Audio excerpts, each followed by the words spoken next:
Welcome to the Get Sculpted podcast. We're your hosts, Tiana, Jordana, and Marilyn.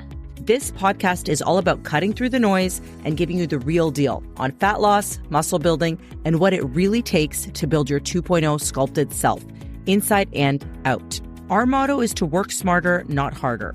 We'll break down science-based and actionable strategies to optimize your metabolism, ditch the diets, and create a sustainable, fit, and healthy lifestyle that actually works for you. So if you're ready to get stronger, not just skinnier, and embrace a body you love, hit that subscribe button and let's get sculpted. Hello, friends. Welcome back to the Get Sculpted pod. I'm really excited about this one. It's going to be a solo episode, and it's very much on brand with who I am and the things that I preach, because on social and to my clients, and really self-proclaimed, I call myself Tough Love Tea. And this is because it's my belief that as a coach, I am not like your mom or your bestie who's just going to tell you things that you want to hear. I'm going to tell you the things that you need to hear sometimes. And although I love you and I want you to succeed, and I want that for all my clients as well, obviously, it is really up to me to deliver the truths of what is holding you back so that you know exactly what to focus on. And I would want the same for me. So let's dive right in. We are going to talk about the 12 tough love truths that no one will tell you, but that you need to hear. So this isn't going to be like a motivational pep talk. This is the truth that no one wants to say out loud. And if you feel called out by what I'm about to share with you, just know that this is not an attack. We've all been there. I've certainly been living in some of these truths in the past because we're all human, but this is going to be your wake-up call if you can resonate, okay? Let's dive right in. Number one, no one is coming to save you. So you need to stop waiting for the motivation, the perfect time, the right sign, or someone to just do the work for you. It is really on you. Even your partner or those closest to you cannot want something for you more than you want it for yourself.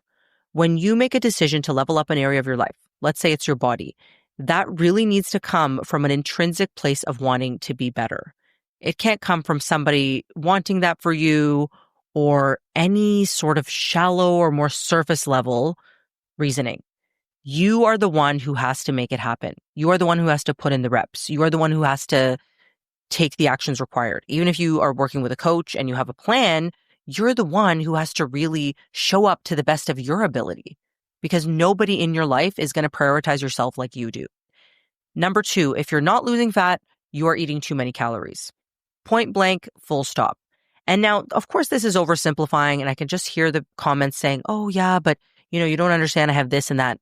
I do understand you have this and that. I do understand that certain things are going to affect your metabolism, your appetite. There's hormonal fluctuations. There's life circumstances. These are all very real things. And I'm not saying that everybody can just flip a switch and make a choice and eat a certain amount of calories. I'm not saying that at all. If I could make that happen for people, I would be a very rich woman right now, because I would solve the issue of obesity, which is really rampant in the world right now. But the reality is, this is a tough love truth, because we can convince ourselves that it is just solely something outside of our circumstances that is making us gain fat or not able to lose fat. It's my hormones. It's my metabolism. Okay, but at the end of the day, we need to recognize that body fat doesn't come from nowhere. It comes from excess energy intake. And that's not a personal attack. That is just a fact. And that is what I'm sharing right here. So when you take ownership, then you can reverse engineer and say, okay, where are these extra calories coming from? Well, my hormonal fluctuations are causing my appetite to increase or my cravings to increase. And then you can say, okay, this is what I'm dealing with here. It really is all about how you think about it. Because if you are telling yourself that I'm magically just not able to do this, or I'm magically gaining fat and it's coming out of nowhere, that is really putting you in that victim mindset. And maybe you're not even in a victim mindset. Maybe you genuinely don't realize that this is just how things work. But it really starts with taking ownership of your results and the fact that more likely than not, you are underreporting what you're eating and you're just eating more than you think that you are. And that's why you're stalled out. Number three, your body reflects your standards. This is one that I get heat for, but the first time I heard it, I couldn't agree more. And here's the thing. We all have seasons in life, and that is okay. But if your standards match up with someone who is lean, fit, sculpted, they wake up early, they get after it in the gym, they train hard, they stay disciplined with their diet, they eat mostly home-cooked meals, they are dialing in their macros, and they're doing that by and large, and those are their standards, and they might have very high standards when it comes to how they're training and how they're eating, that is going to be reflected. And this is another thing that comes back to the victim mindset. So if you are someone who doesn't control what you're eating, you're always snacking in between meals, but you're kind of saying that you are doing all the right things, you're not taking ownership, it's always going to be reflected in the results that you're getting, not just in your body, but with your fitness, not just with your physique. I mean, how you're physically looking, but it's going to be reflected in the results that you get. So you want to take an honest look at your habits, and that's exactly what you've accepted. That's exactly what you've baked into your life, that you have set the standards, whether you like them or not, whether you're conscious of it or not. These have become your standards. And if your standards are too low, you need to raise the bar. You need to create new minimum standards. I'm someone who trains on vacation. I'm someone who wakes up at 6 a.m. I don't sleep in on weekends. These are the standards you have to set for yourself. And it comes back to, remember, number one, you're the one who has to do that. Number four, your results are proportionate to your effort. This is very similar to what we just talked about. You get back what you put in. That goes with anything. And that does show up in your standards. So what you get is tied directly to what you give. You can't outsmart that. You can't cheat the grind. That's one of my favorite quotes. You can't only put in half the effort and expect a full result. And this is where people get stuck. This is where you need to be honest with yourself. You need to say, this is me just showing up and checking the box. And then you're having an expectation that that is going to lead to you having stellar next level results. And I've been in this mindset too. I like to share this with you because candidly, I have been that person. When I did my first bodybuilding competition, I remember thinking, I am training so hard. I'm doing the best that I can. But when I look back, I think, well, that's impossible because I got to a certain point, but I didn't place in my show. And that's because when I look back at my posing and my training and the effort I put into my nutrition, I was working really hard, but I cannot say I was giving my full effort. I think I convinced myself that I was, but I wasn't honest with myself. And there was some self-sabotage going on then too. I don't think I really had a belief in myself, but the truth is you're not owed anything and you're not owed your results. Your results show by the objective effort that you're putting in and where you are directing that effort. Number 5, if it doesn't challenge you, it doesn't change you. This goes for any area of your life, but specifically your body. So if you're feeling really comfortable with just going along, doing the same old classes, just kind of eating clean, painting with broad strokes, and you're never getting uncomfortable, like you're not making that investment in a coach. You are not leveling up your fitness equipment. You're not going to the gym, even though it scares the crap out of you. You have gym intimidation. You're not getting a little sweaty doing a run. You're not getting a little bit out of breath. You're not really having that mind fuck of, oh my God, I'm under the bar squatting 1.5 times my body weight. That is exactly the discomfort that's going to help you grow. Like when I signed up for my show recently, I had the butterflies that was like, oh my God, I'm doing this, but I know it's what's needed to level up. So if something is not pushing you beyond where you need to go, you are not going to be changing. And I want you to remember that for every time that you are training, every time that you need to stay in a calorie deficit, you need to get a little bit hungry. Every time you commit to doing something, maybe it's a photo shoot, maybe it's even a fitness competition, you should have that little bit of discomfort because it means you're stretching yourself. It means that you're going beyond. Just like you challenge your muscles with progressive overload, you're going beyond what they're used to, and that causes growth. Number 6, someone busier than you is working out right now. Full stop. In 2025, we're not making the excuse anymore that I don't have time. Everybody has time. And I'm not saying that everybody has the same amount of time. There's some 21-year-old influencer in Thailand right now with no kids, and they're sleeping in and they're working like 3 hours a day, if that, and then, they're making $1 million. Good for them. I'm not focusing on them. I'm focusing on me, who has 2 kids, and I don't have a nanny, and I don't have outside help every single day. And just me and my husband and our kids. And maybe someone has it harder than I do. But the point is, all you can focus on is what time you have and how you manage that. But it's not an excuse to say that you don't have it, because we all have a full plate. Nobody's out there with excess time. I know I just gave that example, but in reality, statistically, most of us do have a packed schedule, and it really does come down to priorities. And when you are in the mindset that there's just nothing you can do and woe is me, you're never going to find a way out of it. Number 7, you are voting with your time and money as to what's important. So this is another thing that I strongly believe. If you are saying that you can't do anything about your fitness and you just can't level up, well, let's look at every dollar you spend. Let's look at every hour you spend on the extracurriculars in your life and really just how you structure your lifestyle in general. And this is going to tell the truth about your priorities. So you need to start paying attention. You need to stop cheaping out on the things that matter, quite honestly.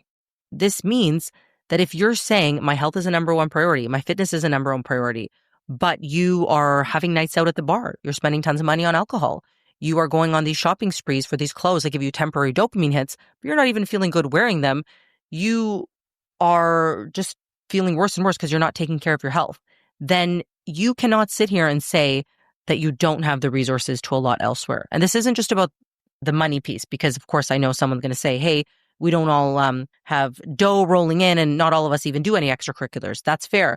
But it's the same thing with how you spend your time. If you do a time audit and I were to look at your calendar for the day and we looked at every single 15 or 30-minute block, then I guarantee there would be room there to work on yourself, read, work on your personal development, develop a morning routine, develop an evening routine, do some ab training, do some steps, do some meal prep, do some mindset work, some meditation, do something that's going to bring you closer to that goal that you keep saying you don't have time to do. And that brings me to number 8. If it's important, you'll find a way. If it's not, you'll find an excuse. If someone had a gun to your head and said, you absolutely need to get absolutely jacked in the next 6 months and be lean and have a six-pack, and heck, even if someone said you have to win a fitness competition, you would freaking find a way. It's possible. It is physically possible. I'm not saying you have to act with that level of urgency, but I am saying that that's exactly the tactic that I use when I need to do something to get my shit together. Like, honestly, if I'm ever stuck with, how do I come up with this content? How do I come up with leads or whatever in my business, let's say, I think to myself, well, if someone had a gun to my head, what would I do? What would be like I know if I do this is the best thing I can do right now. You need to act like that when it comes to getting your shit together with fitness. If you're like, oh, I'm kind of floating and floundering and I'm not really getting results. Okay, someone has a gun to your head right now and they're like, okay, find a way to get banging results, the best results. All right, well, I'm going to do this and this, and you would know right away. So that's the things you need to do. Number 9, people want to associate with others who look like they take care of themselves. You can't shoot the messenger.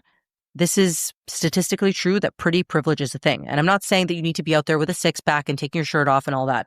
It's not about vanity.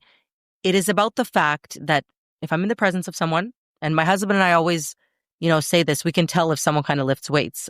This is just kind of a funny thing we have between us. Even if it's like one of the kids' YouTubers or something, we're like, yeah, they look like they lift.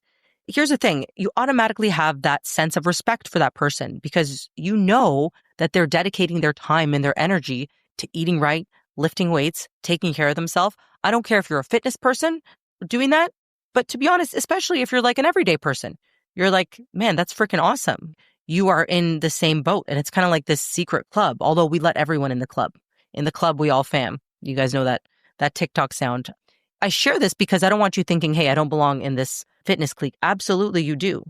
But I'm saying that you have to believe that that is possible for you, that is someone who you can become.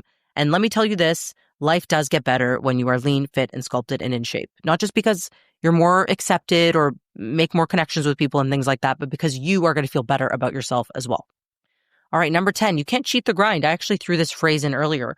So what that means is you can't eat like shit, skip your workouts, you're half-assing your sleep, you're going to bed late, and then you're expecting elite level results. You can't say, I'm doing all the right things. I'm tracking my macros. Okay, let's look closer. You're not tracking Saturday and Sunday. You're tracking kind of sloppy. Near the end of the day, it's coming down.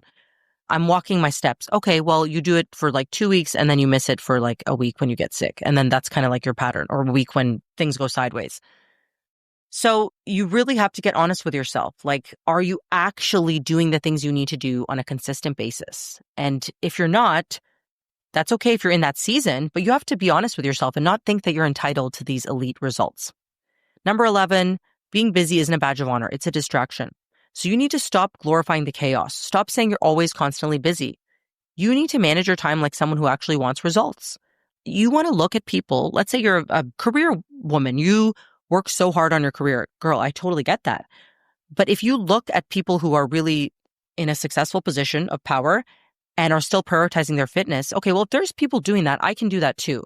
And I bet you that they have more longevity in their career. Again, more people want to do business with them, remember, because they take care of themselves and they're going to feel better and they're going to have more stamina and they're just going to have more longevity in their life and in what they do. So you need to manage your time like someone who actually wants results by front loading what's important to you. And what that is fitness. Number 12, your goals don't care how you feel. One of the biggest game changers for me was just coming to the realization that, hey, I can feel like not doing something, but I could still actually do it. Crazy how that works. It sets you free because you don't have to think, oh no, I don't feel like meal prepping. Guess I can't do it. No, I can think right after this podcast episode, I have a leg workout. And let me tell you, it's daunting. It's hard. I'm psyching myself up for it a little bit, but I'm going to do it. And what I tell myself is I'm going to do exercise by exercise. That's it. I'm just going to not look at the other exercises or the whole thing. I can't do that. I just have to go exercise by exercise. And you have to do it whether you're tired, annoyed, unmotivated. Your body's going to respond to taking action. So remember this. Number one, you don't need to agree with everything I said, but if any of these did hit home, then do something about it. Take the action step. I want you to leave with this with something tactical to actually apply to your life. So let me know which one of these resonated for you. And I'm going to summarize them here for you in a second. Nobody's coming to save you, number one. Number two, if you're not losing fat, you're eating too many calories. Number three, your body reflects your standards. Number four, your results are proportionate to your effort. Number five, if it doesn't challenge you, it doesn't change you. Number six, someone busier than you is working out right now. Number seven, you're voting with your time and money as to what's important to you. Number eight, if it's important, you'll find a way. If it's not, you'll find an excuse. Number nine, people want to associate with others who look like that they take care of themselves. Number 10, you can't cheat the grind. 11, being busy isn't a badge of honor, it's a distraction. And number 12, your goals don't care how you feel. So remember, you're not too far gone. You can always make that change. You're just playing too small and you have the power to change that. If you guys like this episode, if you found it helpful, please take a screenshot, share it on Instagram, give us a tag at getsculpted.ca. My tag is Coach Tiana Daily. We will leave that all in the show notes. And of course, please consider leaving us a 5-star review. We so appreciate that because it gets our word out to more awesome women like yourself to help them level up their lean, fit, and sculpted best life. I'm looking forward to the next one and we'll see you there. Bye-bye. And that's a wrap for today's episode of Get Sculpted. We hope you feel inspired, empowered, and ready to take the next step in your fitness journey. Remember, building your 2.0 body is a unique journey for you. It's about showing up for yourself consistently and not being perfect. If you loved today's episode, don't forget to hit subscribe and leave us a review and tag us on social at getsculpted.ca. Your feedback helps us reach more women like you who are ready to cut through the noise and make lasting changes. For more daily tips, inspiration, and behind-the-scenes content, follow us on Instagram and check out our handles in the show notes below. Thanks for tuning in, and we'll catch you next time on Get Sculpted. Until then, remember this: getting sculpted isn't about working harder, it's about working smarter.